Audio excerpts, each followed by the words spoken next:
What's going on? Ooh, what's going on, y'all? Welcome to Bulls Without Borders. My bad. I just choked on my own oxygen. How are you guys doing today? I'm here with the OG3 as usual. All the way to my left, I've got Australia's finest, Troy, the front man from the Whole Lot of Bull podcast. How are you doing today, Troy? I'm good, Phil. I think last week I told you guys the 36ers were looking for a new head coach after or it might have been a couple of weeks ago. I told you that the unexpected departure of Mike Wells, and we have our new coach in Trevor Gleeson, who is a 5-time NBL championship coach with our very own GOAT Bryce Cotton over at the Perth Wildcats. And now we've gone from expecting to be contenders to expecting to win championships. So happy days. Nice. I hope that happens over here in the United States for our Bulls. And to my left, I've got Ireland's finest. How you doing, Neil? He's my partner on the Six Banter podcast. Catch us. Actually, we're dropping an episode tomorrow. Make sure you check us out. We are. Neil, how you doing, bro? I finally feel like I'm back in the land of the living a little bit, and I've been a bit tuned out for the last week or two because I had my daughter's confirmation coming up, so there's a lot of preparation went into that. Plus, I got struck down with a sinus infection during the week as well, so I didn't have a voice, so I haven't been producing much for the last kind of week or so. But I'm ready to get back into it, get back in the driving seat, and get things going. Let's start with that tonight. Hell yeah. Well, today. Tonight. It's almost. Well, no, it's quarter past 11. Yeah, I know. I'm just fucking with you. Don't confuse people. It's confusing if you. I mean, it's still time for me and Troy, but it's tomorrow for him. So right. Yeah, it's 7:45 in the morning here. It's Sunday. It's a full time machine podcast. It really is. We're in a time machine the entire time. It's pretty great. Hot tub time machine. We're working on the hot tub part. I'm working on the beer. No, let's part. not. You know, before we start on the topic, I'm working on the beer part. I don't know, man. Is it getting too much? The whiskers are getting. I don't know. Crazy. Is your face getting itchy or warm? A little bit. Then it's too much. I don't know, but I do kind of want to keep growing it and seeing what happens. You've got to find a length that's comfortable. See, me, this is why I keep it to this length. That's why I keep it to this length, because much longer than this, it does start to get a bit itchy, and yeah. Yeah, I just never, I couldn't grow it for 5.5 years, so now I'm just kind of I'm just like, I wonder how gnarly it can get. So I don't know. We'll see. I'm probably. You're gonna go for the homeless look. Yeah, full on homeless guy. He's gone from looking like one of the boy band, someone from a boy band, to homeless. Sweet dude. That's that's all the way up, man. That's peak evolution. Peak evolution. Or it might be de-evolution, but it's okay. We'll see what happens. But today again, I did say this last week, and we still ended up having a full episode. So who knows? But not a whole lot happening in Bulls Nation. I know that there's. Oh, what was that? Where'd you go? I don't know. We've gone to Ghost, died. Phil. We can hear you, but we can't see you. Yeah, so I'm gonna bring up a topic past one of you guys. I gotta change the battery on my camera, but okay. So not a ton happening. We did have coaches finalists, but I don't think any of us have real opinions on assistant coaches. Maybe just when the final one is hired. But I think what we could talk about today is pick 15. So right. Without further ado, and we'll just talk about players. We'll just bounce it back and forth. But I'll start with you, Troy. Give us a name. Who are you talking to, or who do you like at 15? There's a couple of players that I really like at number 15. My two personal favorites at the moment: Ade Mara out of Michigan and Cameron Carr out of Baylor. They're my two favorite players at the moment. I mean, I don't see Ade Mara sliding to 15, but it's almost like if he does, it's one of those start the car moments. And any Aussies watching other than Pads, if you know the IKEA ads, start the car. You know what I'm talking about. It's, you take him and run. And he's back. I am back. Boom. All right. Yeah. So sorry about that. That's okay. I heard you said Damara and Cameron Carr. So I think honestly I feel like Damara is going to be gone. Like I really do. I think he will. It seems to be the chatter now, anyway, doesn't it? That he's climbed aboard enough to not be available. I've seen mock drafts where he's like as high as like 5, and I'm just like, really? What the But fuck? I've seen one where he goes as low as 25 to the Lakers. Yeah, I mean, okay, that's crazy. I don't know. Both of those are crazy. I think it's because of how tall he is, really, because you can't find 7'3" on trees. But I don't know what's gonna happen with him, man. Like, it can go a lot of different ways, but I know that I definitely don't think he'll be there at 15. I really don't. But overall, like, there's a lot of different bigs in the draft, though, that honestly I'm interested in. I do like Cameron Carr. Like, I looked at him. I like what he brings. He's a good shot maker, but I had some people, and I want to know what you guys think about this. I don't know how much you guys have looked at Hannes Steinbeck. Does he feel like Vucevic to you? Because honestly, yes. I felt like some. You think so? Yeah, I mean, like, I think he can develop into a better version of Nikola Vucevic. But watching what I have of Hannes Steinbeck, I get some Vucevic vibes. I think he's better on defense than Vucevic. He wasn't easy to score on. But that's a low bar, Phil. Yeah, I know, but I mean, look, all you have to do is give. Like, Vucevic didn't even give effort on the defensive end, like, at all. That's it. Well, this is true. Steinbeck is going to do that. Like, I don't think he's going to be an easy like a turnstile at the pro level.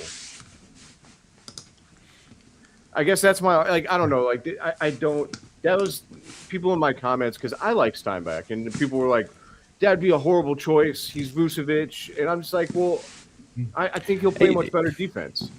It's not a horrible choice. Like, it's not a horrible choice by any stretch of the imagination. Now, it gives me Vucevic vibes, but that's just he's the archetype player, but a better defender.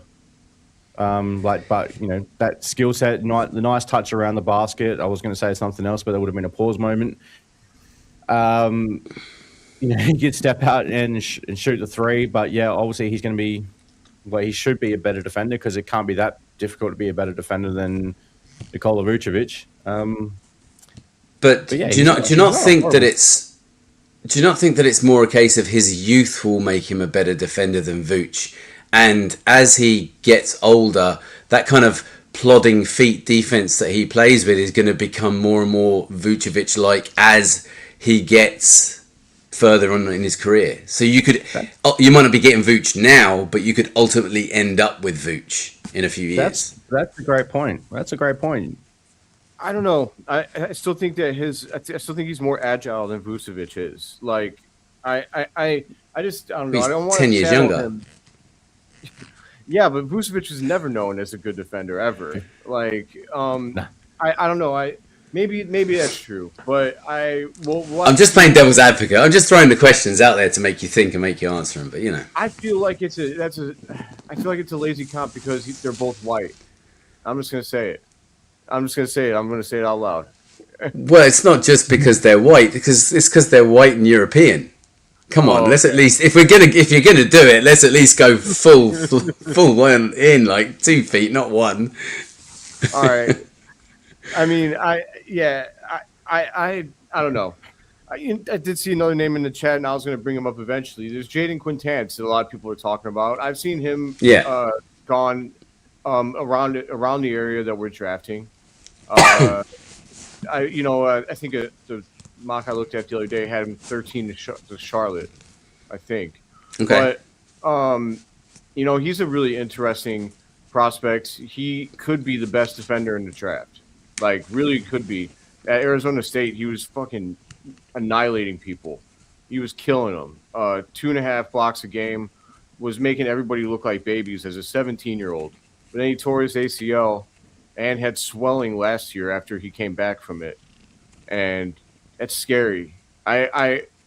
He's a very, like, to me, he's very boom or bust. I feel like he's either going to be a hell of a choice and could be the best defender in the draft, or he never quite regains his form, and then it's a tough break for you.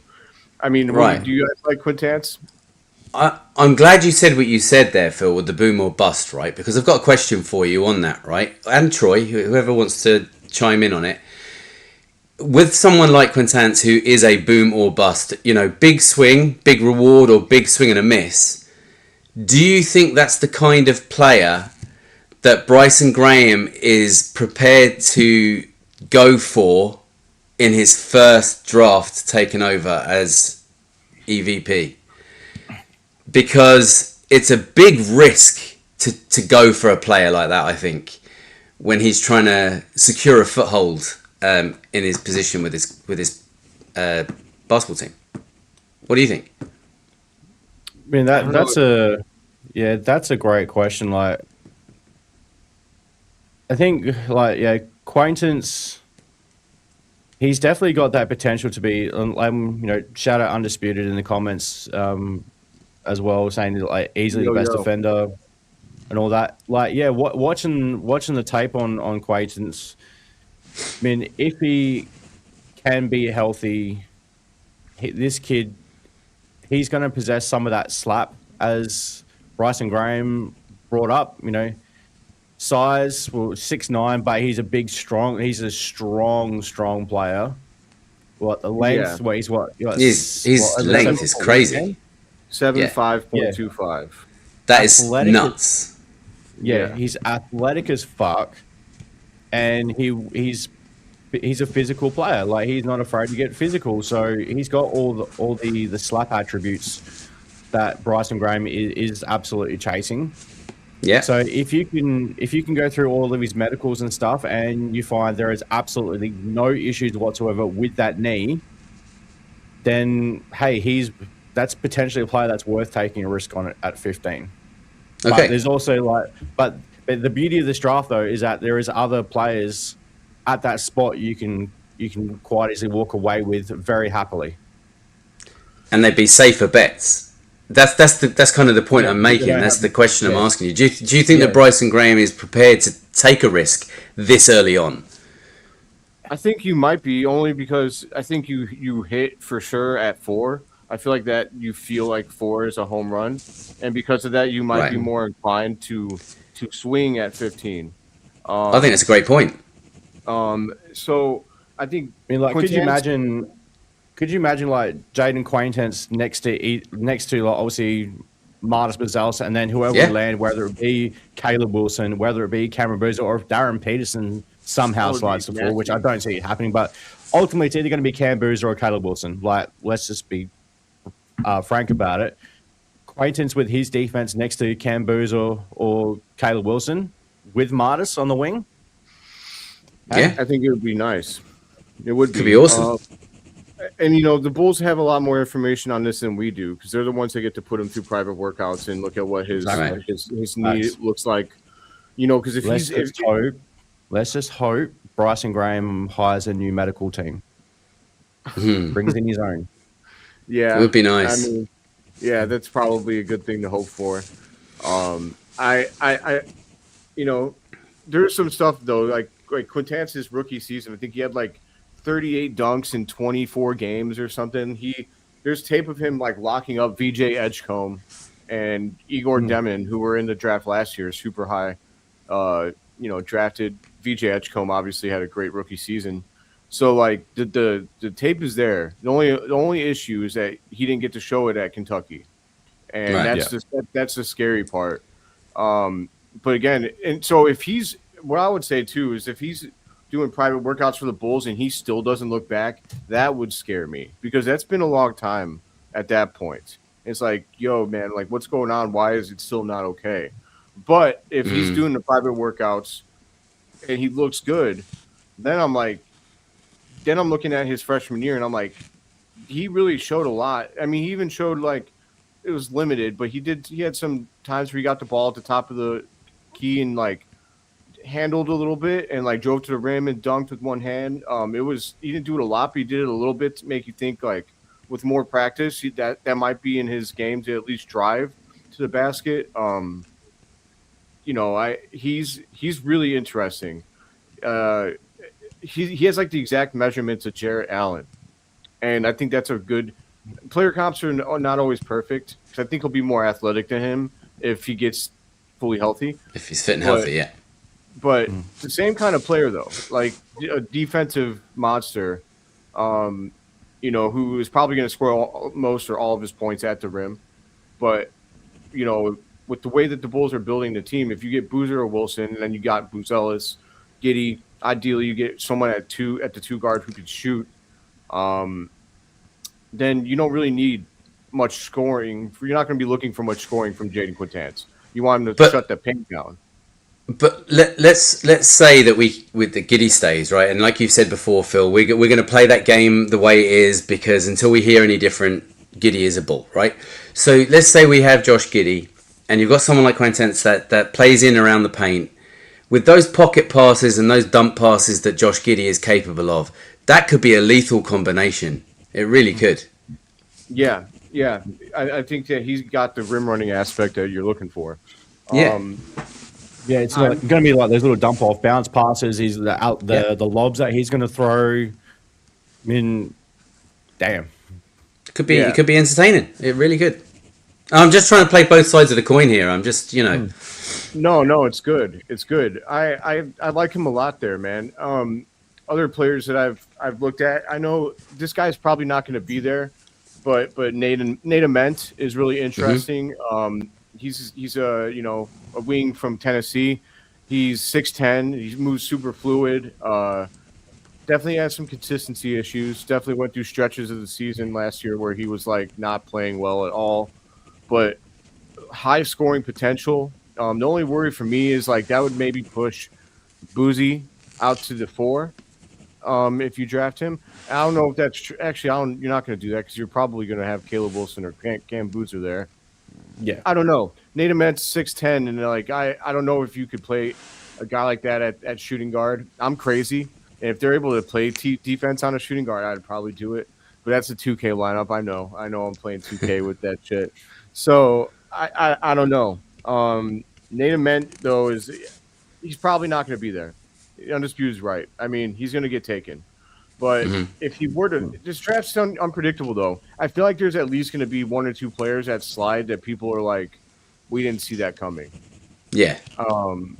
There has to be, especially with a stacked draft like this, where like you said yourself, there's some mock drafts that are seeing players like a Daymara going at 5, and there's others that have him going at 25. That's just one player as an example that we've talked about already. There are players that are fluctuating up and down this sliding scale, and when it comes to the draft night itself, I expect very much for at least a handful of players to slide back or move up where you wouldn't expect them to.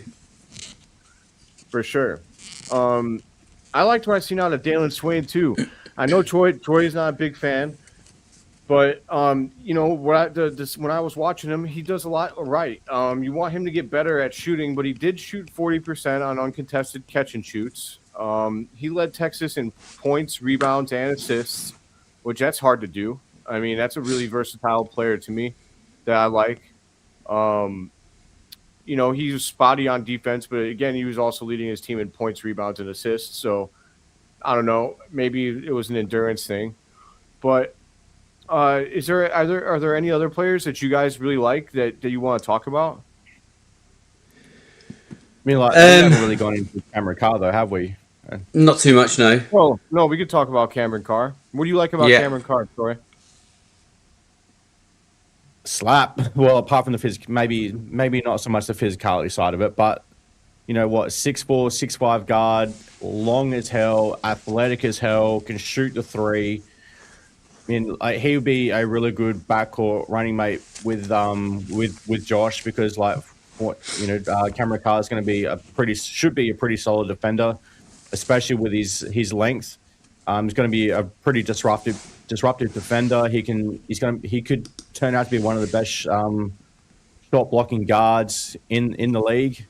The way he's able to defend and use his length, and the kid can shoot the ball. Now, as he gets into the NBA with his very slight frame, like getting to the rim is not going to be as easy as he found it in college. So he's definitely going to need to bulk up and get some extra strength on those muscles. But hey, if he can, bulk up and in the next few years put on, 10, 15 pounds of muscle, he'll be able to get that game back to him as well. So he'd be a nice running mate in the backcourt with Josh. And he's got some nice defensive presence, as I already said about him as well. Do you think though he's getting? Sorry, Phil. No, yeah. Go for it. Problem. No, you go. Do you think that he's getting overhyped though, based on his performance in the combine? Because that seems to be where the Cameron Carr thing has just exploded in the last week and a half.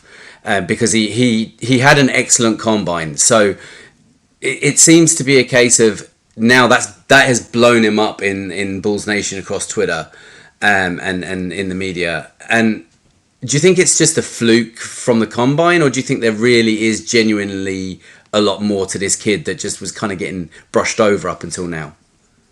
I think, while, scoring 30 points in that scrimmage at the combine, that's obviously made people take a lot more notice. Yeah. And that's why I've, gone back and, looked at some of the videos on Cameron Carr and gone, oh shit, like this kid's actually got some real potential there.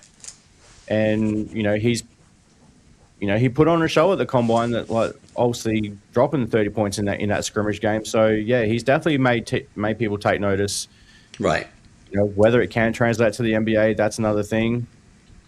Look at who we got jumping in here. Look who it is. Yo. What's up, Ace? What's going on, beautiful people? How y'all doing? Not bad. Good, How was man. the movie? It was good. Mandalorian and Grogu we went to go see was better than I was expecting. I thought it was going to be You trash. fucker. No spoilers. I'm I haven't got there yet. I'm going later tonight, so yeah. I'm no hopefully going to go on Monday. Man, that's all. You said it was better than you expected. That's good news. It's better than I expected. Fuck yeah. Good. Yeah, this is the way. Yeah, But, and I guess a lot of people were thinking that too, because we were going to go to an earlier view, and that's why I didn't say nothing to you guys about possibly missing the show, because we were going to go to an earlier one. That motherfucker was sold out. So wow. there you go. Okay. Well, it's good. it's going to do well. I'm glad to hear that. You want those movies to do well so that they make more. So Yeah, I need them to make an actual Star Wars movie. Like the fact that not a single lightsaber in the whole movie, but it was still good though. yeah, they are. I know. Then you got Andor that doesn't even have Mandalorians or Jedi in it, and it's still really good. But it's Really good. This is just a regular person Star Wars. Let's get some Jedi here though. But hey, man, we were talking about pick 15. We were talking about all the different players that we like there. I know you've been checking them out, man. Who do you like? Give me a few guys. So if Cam Carr is still there at 15, he's the pick for me. He's the easy one. I think that he's one of the players that just has such a high floor. I don't know if he's going to turn into ever an all-star or anything like that, but I think he's going to be a really good NBA starter because of his ability to play defense, create his own shot, play off ball. But his combine was so good that it may have gotten him out of that range. Christian Jr. I love too. Not really. He'll have to a lot to do for toughness at the center position. That's what he's going to end up playing, and defensively. But I think when you look at the modern kind of center that can shoot, dribble, do all that type of stuff, you can't have too many ball handlers. So if our fourth pick is Cam Boozer, you get Cam Boozer, Christian Jr., you have Josh Giddey. You have three players that can all operate the offense and do a little ball handling in the half court, which I think is really good for the Bulls. Jaden Quaintance is another one that I love there. I think that, if it wasn't for the injury, he has he'd be a top 10 pick in this draft if it wasn't for the injury. So I think just off the sheer upside, you definitely have to consider him there. Those are the three that I'm kind of zeroing in on. If you get any of those three guys, I think you did really good at pick number 15. Any chance that Dave Morrow slides to 15, Hayes? Any chance? So his draft combine, I think, hurt him a little bit. I do think when he gets into individual workouts, it can push him back up. I wouldn't be mad at him either. I just don't think he's going to be there. I think the lowest he'll go if they don't trade the pick is the Golden State Warriors. What are they at 11? I don't think he gets past their need for a center. I don't think he makes it past them. Yeah, that seems to be what it is, man. I don't think he's gonna get to 15. I really don't. That's what's up that you talked about those three players, because that's literally the three players that we've spent the most time talking about. I spent a little bit. I'm going to ask your opinion too. Spent a little time talking about Steinbeck. Is he Vucevic to you? Heinz Steinbeck? No, I don't think that, because I do think I do think he's gonna play drop coverage defensively, but I think that he's a better rim protector than Vooch ever was. I think he's a better defensive rebounder than Vooch was, and I just think he's a tough son of a bitch. Vooch, say what you will about Vooch defensively. I mean, he's tough offensively, but I do think Heinz Steinbeck gives more effort on the defensive side of the ball, so I think he won't be Vooch again. I don't think he's a retread of Vooch because of that. Thank you. I think just me running my opinion back, I think offensively I get Vucevic vibes from Steinbeck. From an offensive perspective, I could see it, but like I just think I'm with you, Hayes. I think he gives more defensively. There's people in my comments that were telling me he's Vucevic, and that'd be a horrible pick, and I just don't see it. Here's the thing, though. I think some people, like Bulls fans generally, right? We go to the worst, and Troy is saying offensively, that's not a bad thing. I don't think that's a bad comp offensively, but like Bulls fans for a while there, they were like, Caleb Wilson, we did that with Patrick Williams. It's like Patrick Williams wasn't a problem because of his skill set. He was a problem because he didn't give effort. Like he doesn't care about basketball. Same thing for Vooch. Like Vooch is such a good and floor raiser offensively. The problem is defensively. Heinz Steinbeck actually, I think, cares defensively. So I don't think that that's a fair comparison. Now, people told me before that Vooch gave a lot more effort earlier in his career defensively, and then kind of just gave up on it. So maybe that part of it. So that was what I was saying. That was I was giving the counter argument that was that basically. Okay. I'm not saying that's what I think. I was just trying to play the open field and see both sides of it. That's fair. But yeah, man, I'm with you. Anyone who's saying that Caleb Wilson it would be Patrick Williams, that's crazy. They're the opposite. That's not a fair compliment. Any athletic forward that people hear is defensive minded, like Bulls fans, because of Bulls PTSD, they go Patrick Williams. They literally do that at just about anybody, and it's like I get it and I understand the concern there, but like Caleb Wilson averaged almost 20 points per game without a solid jump shot. That's not Patrick Williams. So. That was what I said about Steinbeck. I said that people are being lazy because he's a white guy, a white European player, so he's Vucevic. But I like all the players that you listed, man. I want to. So, like, what do you think about Isaiah Evans or Dalen Swain? Either one of those guys. Those are other people on this thumbnail that I guess I hinted at that we talk about. So, what do you think about those guys, Hayes? I talked about Dalen Swain on my show. Like, I like Dalen Swain, make no mistake about it. My problem with Dalen Swain is, and if we have a good development coach, then maybe it won't be that big of a deal. But like, my problem with Dalen Swain is that I just don't know if he has an actual NBA position. Like, I get it that he's a guard, but he's 6'8", 220 pounds, and I just don't know if he has the athleticism to play out on the wing as consistently what he's going to need to. And that jump shot is a little bit shaky for me.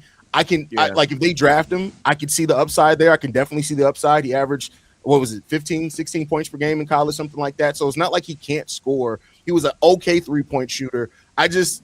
In that range, I just think there are prospects that have more translatable NBA skills that I'd rather focus on first. But if those guys are all off the board, Dalen Swain isn't a bad option either. Okay. Not feeling Evans? No, I'm going to be honest with you. No, not at all. Like, I'd rather go, and again, he may not drop either. Like, Morris Johnson's a guy that I'd rather go there if he drops, but he's another guy that raised up in the draft combine as well. Like, there are other players that I like more than those guys. Fair enough.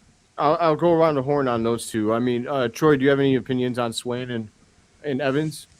Either or Evans, I mean, if he's there in the second round, sure. But as far as Dalen Swain, well, look, my criticism of him, and I could be completely way off base. I'm not going to say I'm right because, probably most of the time I'm probably wrong. So, hey, it is what it is. But I don't know, just offensively, he just seems to be – his offensive scoring game just seems to be too one-dimensional. He has to get to the basket. Like, his shooting mechanics are a lot to be desired. Like, it kind of makes me cringe being a shooter myself. I see that and go, ugh. And he just – I don't know, his scoring ability just seems to be attack the basket, and he's got no real consistent game outside of that.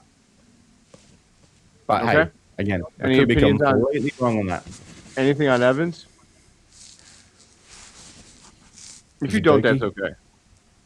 Oh yeah, he's a Duke player. That's right. So you've been sworn off looking at him. Don't do Duke. Okay. I just think that Isaiah Evans is like, it's just 15 is too high for him. It's way too high for him. Exactly. Like, if we were more towards the end of the first round, I think take a shot at at 15. It's just way too high for him in my opinion. Like, I'd almost rather go Cole Pete than Isaiah Evans if all the other prospects are off the board. So would you take him at 32 if he's there then? 38. Isaiah Evans, absolutely. If Isaiah Evans is there, what we 38, right? But like, if he's there, 38. Absolutely. But hey, as you bring up Cole Pete, did you see his that pro day at the Lakers thing with his jump shot? I have not seen the pro days yet. No. Oof. Was it rough? Neill and Phil, have you guys seen it? No. Go look at his shooting mechanics. Woof. For who? Cole Pete? Cole Pete. Oof. Okay. I feel like I heard something negative about him, but I can't remember what it was. That might have been it. But Neil, do you have any opinions on the two aforementioned players? Yeah, I think. Look, Evans, like a lot of these players, he needs to build himself up that little bit as well. He just. I don't know. He doesn't seem to really do it for me. I've not watched too much on him, but what I have watched on him, he hasn't really moved the needle for me any bit at all. But like you're saying, Hayes, if he ends up still there when we're picking in the second round, early in the second round, then by all means, I'd certainly consider taking him at that point. Dalen Swain's a little bit more interesting. I from what I've watched of him, I think he's a little bit more intriguing for me. I'd be more interested in maybe considering him, but there's certainly other players I would put ahead before at pick 15 anyway. One thing I would say is, as somebody who does like Swain, he had like 82% of his buckets were like unassisted attempts at the rim. He was a great isolation scorer in college. He was very, very good at getting his shot. And whether it was driving to the basket a lot, I mean, he was still doing it himself. I think that translates. I feel like that's something that you could carry to the NBA, being able to get your own shot. Yeah, he's a good slasher too, right? He's good at game. Yeah, that's his game is slashing. Yeah. So, is he one of your favorite prospects, Phil? Is that what's going on here? I like him a lot. I don't know if he's I don't know if he's in my top 5, but he's definitely fighting for it. I dig him. He's also solid at. He gives you effort on the rebounding end. He averaged 3.5 assists. He had some nice stuff going on. So, he's also got, I think, 6'10" wingspan. So he's long for his position. Okay. So, but yeah. Sal asked us something in the comments, and to be honest with you, I haven't looked up shit about Luigi Suigo.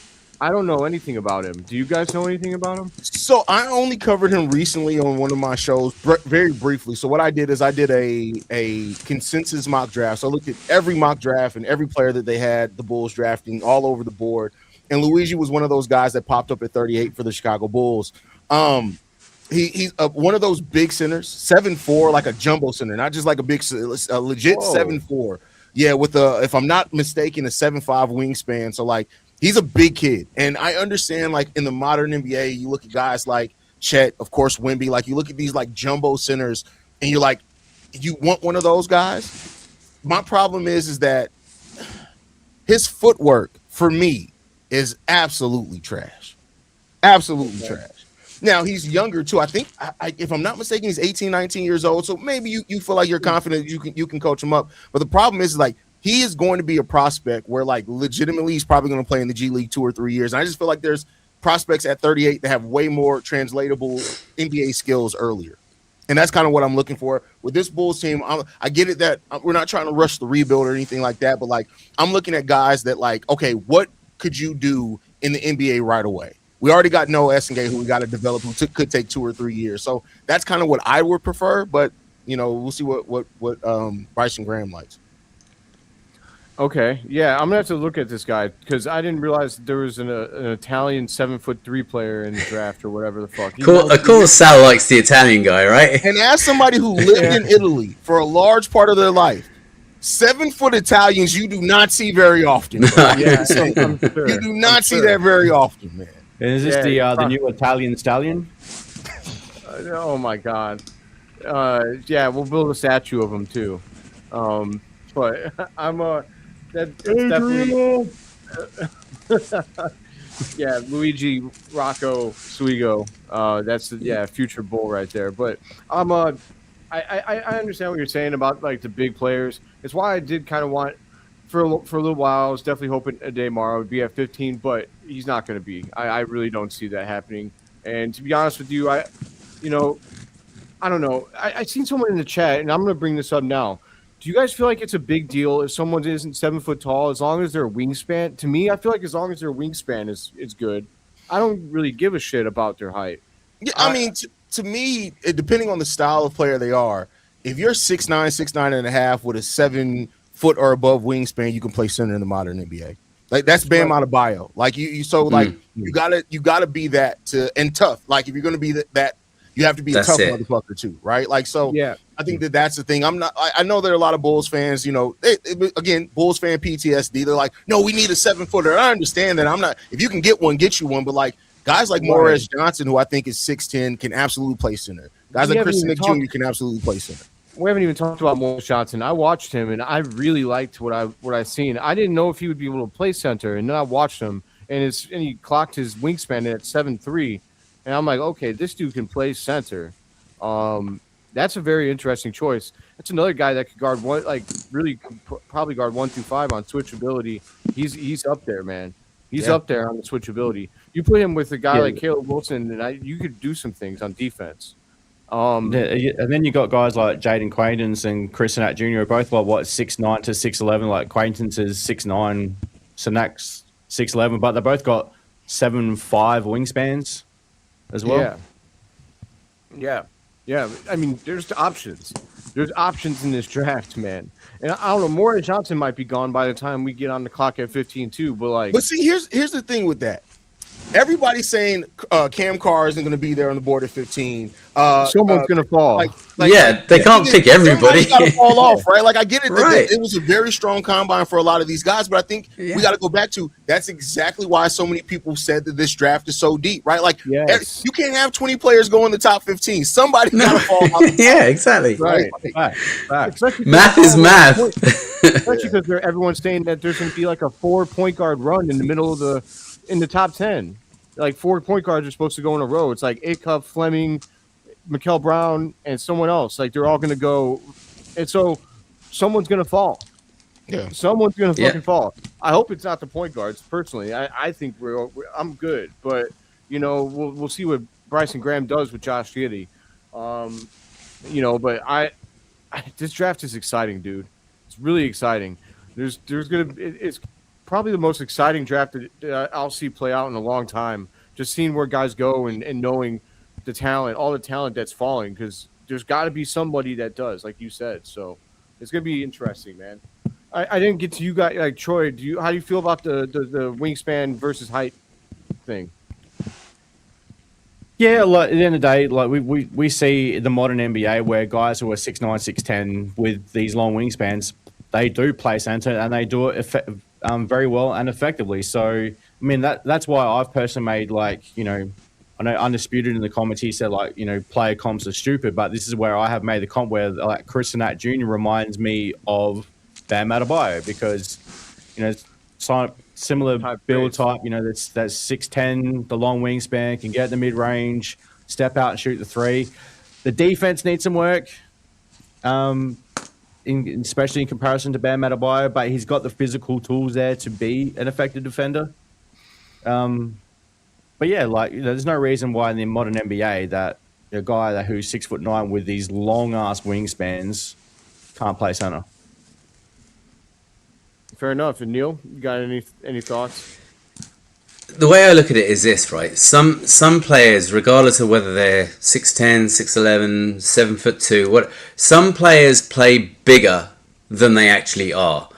Now, okay, some players have a bigger wingspan, they've broader shoulders, but even putting the physical attributes aside, some players just play bigger than they actually are. They can more than capable of holding fort at the 5. It all depends on the player. It all depends on their tenacity, their aggression, the way they play. And their heart. Right, Troy, absolutely. And the way, if they play with their heart as well. You know, heart over hustle, hustle over the mind. It all comes into play. And for me, that's what matters more. So obviously, you can't get a 6'3" player and play them at the 5. But once they're a big enough player, they're a big enough body. Well, Alex Crusoe maybe. But that aside, if you're a big enough body and you play with the right mentality and the right kind of level of aggression and physicality, by all means, you can play at the 5. Yes, sir. Yeah, and yeah, for me it is. I guess I'm like halfway between because I do think it's a little wingspan dependent. Like if your wingspan isn't reaching high enough to like get any defense on these guys, you could be trying as hard as you want, but they're just going to go right up over you. But if you have the wingspan to at least defend it, then I'm good with you. That's just me personally. Just a quick one. So if you're done with that, sorry, Neil, Phil. Yeah, go Troy, go. What's up? I say. All right, Undisputed's brought this guy up a couple of times already, so let's just get your guys' opinions because I don't know jack shit about this player. Baba Miller. I like Bobo Miller in the second round, not at 15. In the second round, absolutely. Yeah, I think that's what he's staying at 38 Oh, yeah. as well. Oh, he's saying at 15? Yeah, no, not at 15. 15 is way too early. Undisputed's saying at pick 38, take Baba Miller. 38. Bobo Miller to me, and he may fizzle out. I don't know, but like he's the modern center that could just do a little bit of everything. So I would love to have a guy like that on the roster.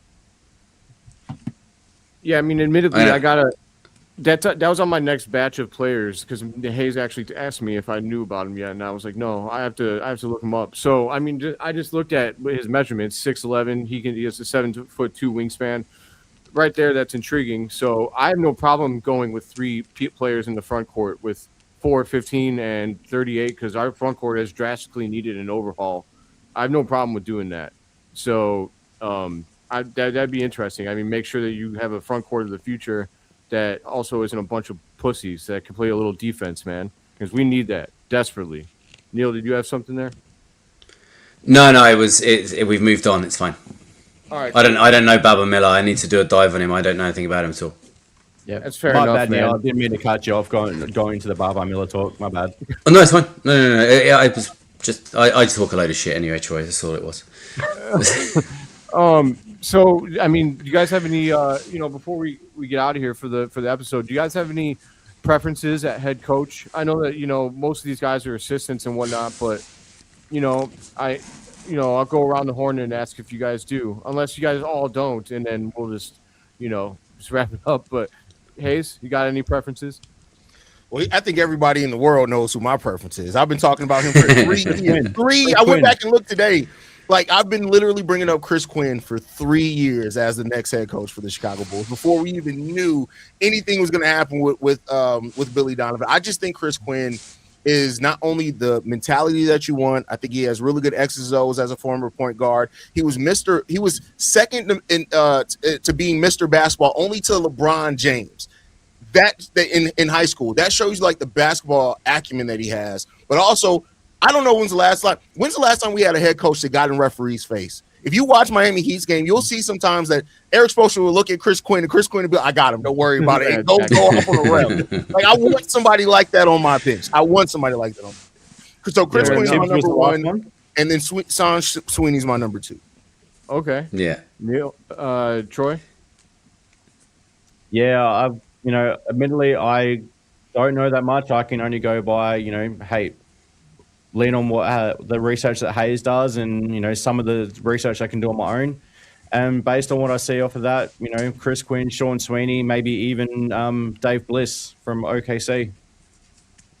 Okay, Neil.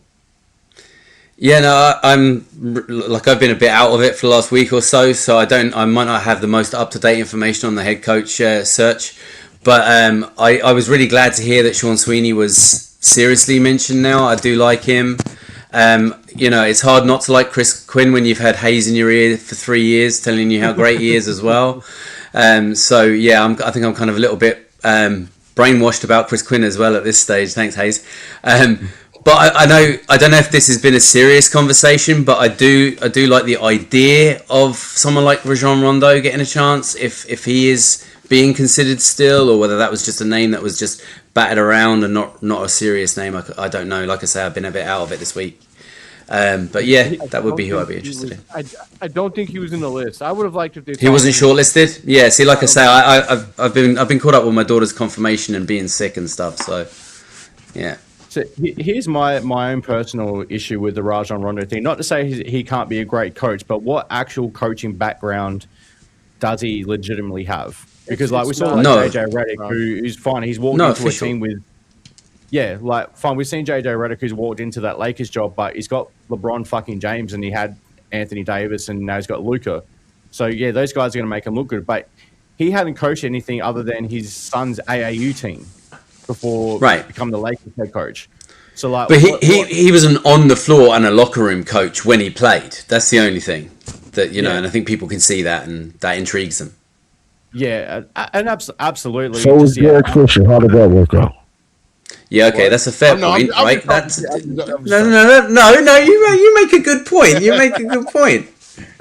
What do you say? I didn't hear the Darth Vader through it all. Oh, I said so was Derek Fisher. He was on the floor coach. That's true. Yeah. That's true. Yeah, Jason Kidd, he was an on the floor coach as well. A lot of the best, a lot of the point some guards. of the best coaches end up being point guards. Yeah. So because they're floor generals. My concern when it comes to Rajon Rondo is that he's got no actual coaching acumen behind him. It's just what he did on the floor as a player. Yeah. I mean, it would all be projection based on what we've seen him do as a player. If there's any player, he's one of the only guys, what he did in his career was always, he was known as a floor general. Playoff Rondo is a thing. So that's why I could see it working out. But, the people that they've got lined up, they do have a good lineup. I like Chris Quinn is obviously a front runner for me. Sweeney, Micah Nori, I think all of those guys could deserve their shot, and I would be happy with any of them. So, Thiago Splitter as well. He was actually on the list. I'm glad that he was because he got good results this year. So I'd be very intrigued. Pads, please and thank you. Send them on over. But they can have Jeff Van Gundy. Oh God, Jesus. Yeah, Jeff Van Gundy. I'm sure That's Pat's dream coach. He wants Jeff Van Gundy to be there so bad. It'd be really crazy if they hire Billy Donovan. He has to deal with Billy Donovan. Yeah, that's true. Wild. That would be wild. Good luck to whoever. Yeah, they could throw that in the trash. I just think it's really good though that the list that's been compiled and you guys are confirming there for everybody is it's not like one decent coach and a couple of questionables. It's a good solid list of candidates, and there's a good few names in there that of any of those that if they were selected we'd kind of go okay, let's see how this works out, as opposed to oh god, it's interesting. Yeah, I mean Bryson Graham seems to have his head on right, which is nice. It's a change of pace. So I'm excited to see where this goes, man. We'll see what he does with the draft, but I'm excited, man. Wes. I don't really, dude. To be honest, it's a clean slate. Clean slated. Unless I guess the players really love some assistant guy that I don't know about, and they're pulling for him to stay on. Then I guess sure, appease the players, whatever. But otherwise, Wes Unseld is the bottom of the list for me. Bottom, very bottom. No hate. I just want a fresh start. See, I'm not against Dan Craig and Wes Unseld staying on as assistants under the new guys, just because they have been. When you look at the players that they've developed over the career, Dan Craig, who worked with Chris Quinn under Eric Spoelstra, Bam, Tyler Hero, like all the undrafted free agents that he's helped develop right along with Chris Quinn. Wes Unseld helped develop, Jamal Murray, Jokic. Like, so I'm not mad at those guys. Staying on as assistants. Like, but I want whoever the head coach is to make that decision. That's the thing. If whoever's hired as the head coach says, I want these guys to stay on, then I'm cool. If they're trying to force them on the new head coach, that's where I have a problem with it. Yeah. Well said. 100% with Hayes on that one. But yeah, the new head coach is going to make that decision. If he wants to keep Wes Unseld Jr. and Dan Craig, then I'm all for it. Yeah, I just don't want Wes Unseld to be our head coach because he's no. Oh, hell no. That's where I draw the line. I'm like, let's not do that, please. But all right, everybody. What's up? Appreciate it, Shay. I mean, going forward, honestly, we should all four. I think we're all going to be on more often. I don't want to speak for Hayes; he's a busy man, but I think that we're trying to carve out time where we can all get on here and shoot the shit. Appreciate everybody that came and watched the episode today. If you got here late, please just roll right over to the beginning and watch it from there. Please drop a like on the episode, and a sub. We did go over 300 subscribers this week, so hell yeah, that right there. This is what we going. Wait, well, this is what we're gonna do. I'm gonna say this over on Bull Central too.